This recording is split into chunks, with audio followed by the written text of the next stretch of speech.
Coming up in this video, I'm going to show you the top times when hiring a lawyer is essential for the health and well-being of your business. Stay tuned. If you're a business owner, then you know that there are times when you need to have a lawyer on standby. As a business owner, you're probably used to handling everything on your own. After all, you have to be able to wear many hats in order to keep your business running smoothly. In fact, in my past episodes of this season, I've given you many actionable tips you can do yourself to reduce your legal risk. However, there are some situations where it is essential to hire a lawyer. An attorney can help you navigate the complex legal landscape and ensure that your rights are protected. How do I know the value of having an attorney nearby? It's because I am an attorney dedicated to helping business owners secure their success. I'm attorney Randi Karpinia, and I provide entrepreneurs with the peace of mind that their business success is secure, free from the risk of unwanted legal attention. If you're new to my channel, now would be a brilliant time to click the subscribe button and turn on the bell for notifications so that you receive an alert every time I post a new episode of this series, The Top Secrets to Protecting Your Uniqueness by Attorney Randi. And if you missed any past episodes, no worries. Check them out in the same playlist. So let's get down to business. Here are some of the top times when hiring a lawyer is essential for the health and well-being of your business. So anyway, the reason I'm finishing with this part that says when you should get legal help is because I have other clients that come to me who try to do it themselves. There's all kinds of stuff online, how-tos. There's even companies that take you through how to do it. And I've seen a lot of, mistakes. And even I have a client right now.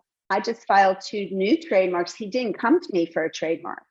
But when I looked at his registration that was granted 5 years ago, it didn't actually cover what they were doing, what their business was. So it happens, right? So that's what I'm getting at. When it comes to the actual registrations, patents, trademarks, copyrights, that's where you want a legal professional.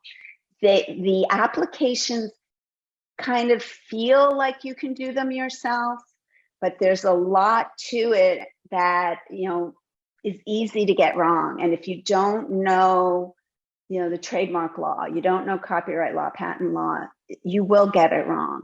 So as an example, the trademark classes and subclasses, which you probably don't even know what that is, it's the categories. That's what defines what you own.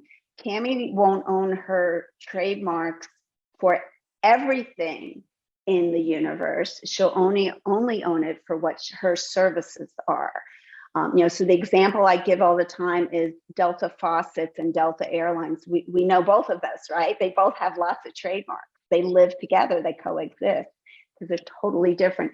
It would be almost impossible to own a trademark in every arena.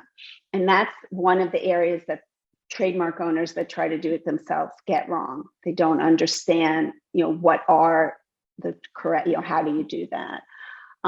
Copyright, when you file a copyright, again, looks pretty easy. What you deposit, which is the actual thing, that's what you own the copyright on. So if you don't get that right, like maybe you use an older version, or you think you own a copyright, but you've revised that piece of content, you no longer have a copyright for the new content. So there's a lot of good reasons for that big stuff, for those registrations, to use an attorney. So the other thing I wanted to talk about is timing. In the US, and actually in most countries, first to file is presumed to be the rightful owner. So your file date is important. So we want you to wait, right? You want to be sure about your brand before you file a trademark, for example. For my inventors, you want to be sure about how something works before you file it. But if somebody on their own in another state happens to come up with the same thing and files before you, they get it and you lose.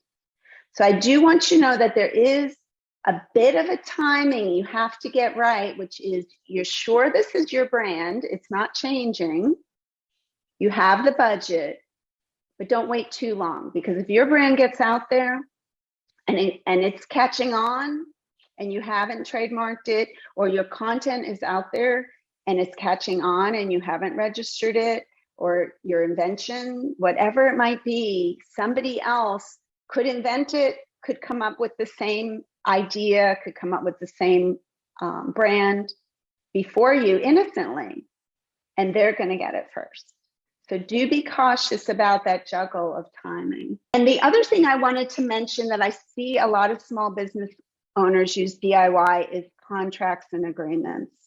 And I want to caution you that as you move forward, it can be really risky if you don't have a really good contract or agreement. I've seen, and I don't know what any of you use, but I've seen the DIY ones. They don't have a confidentiality, or they don't have a collections clause. You know, there's so many little things to a contract that you just want to make sure that it's one of the areas you want to put a budget in. Don't do a DIY off the web because you think it's okay. Really, really worries me. I always say at the beginning of a relationship, it's the honeymoon phase and everything's great, so everybody signs the contract. But it's when something goes wrong, when a client doesn't pay, or partnership falls apart, and then the only thing you have is that agreement. So do be sure that you have good contracts and agreements. Take a moment now to think about your business. Where do you feel most legally insecure? Drop a comment to this video and I'll respond to every single one. Coming up over the next few weeks, I'm going to answer the many questions that have come up during the first season of The Top Secrets to Protecting Your Uniqueness by attorney Randi. You don't want to miss it. So if you haven't subscribed yet, here's that link so you can do so and get the alerts each time I drop a new video. I'll see you in my next video.